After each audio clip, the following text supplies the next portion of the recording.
Welcome to session 2 of Autism Unfiltered. In the last session, we talked about how we learn parenting from our parents and how this can be flawed. In this session, I would like to share with you my own personal parenting experience and how I initially got it drastically wrong. When we decide to have children, we never discuss how we should parent them. And that in lies our first problem. It is only when our partner berates our child that we think, wow, that was over the top. It is only then that we discover we may have totally different ideas when it comes to parenting. I was no different. My upbringing was strict. My father's favorite phrase was, when I say jump, you say how high. He ruled with a rod of iron, and my mother would often threaten telling my father when I had done wrong as a way to shape my behavior, using the line, wait till your father gets home. I was never allowed to enter their bedroom, and children should be seen and not heard. Even when I was 18 years old, I had a curfew, and if I wasn't in on time, they would lock the doors. I remember spending many a time sleeping in my car and freezing to death. I was also told, you will never have a girl stay over in this house. My wife, on the other hand, was raised totally different. I always joke that her parents were hippies and very relaxed in their parenting style. My wife was allowed to do things I could only dream of. And do you know what? Did she turn out to be a uncontrollable monster? No.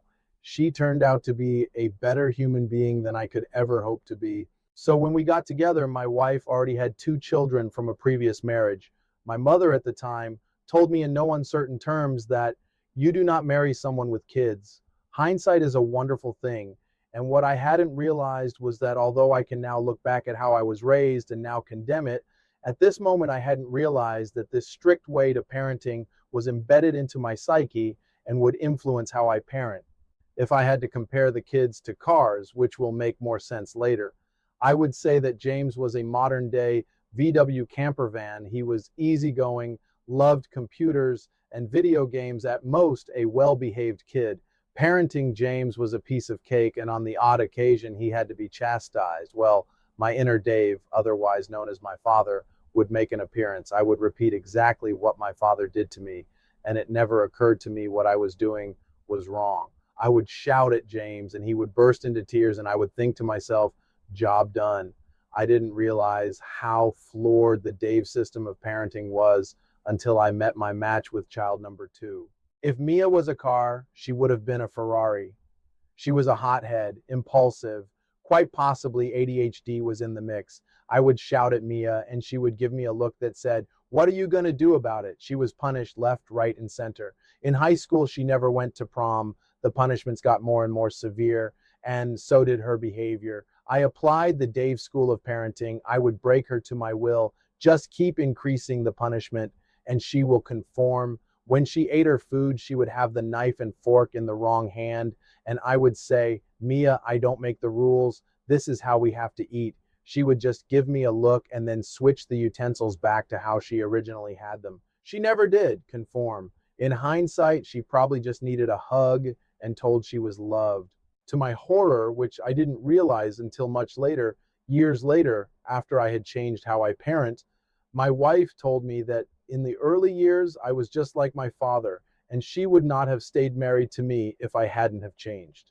The change occurred with child number 3, Jay. Jay had a troubled birth, and by the age of 4, he had a diagnosis of dyspraxia, mild learning difficulties, and autism. If I had to use a car comparison for Jay, he would be a Tesla. He looks the same as the others, but he's different.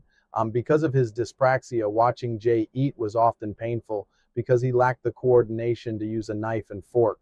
However, at that time, I came across a phrase that I believe every parent should live by, and that phrase was, does it really matter? When you apply this to life, you realize that nothing much really matters. Memorize it, because I guarantee you will find it liberating. Once I applied this phrase to life, I realized it doesn't matter if you can't use a knife and fork in the correct hand.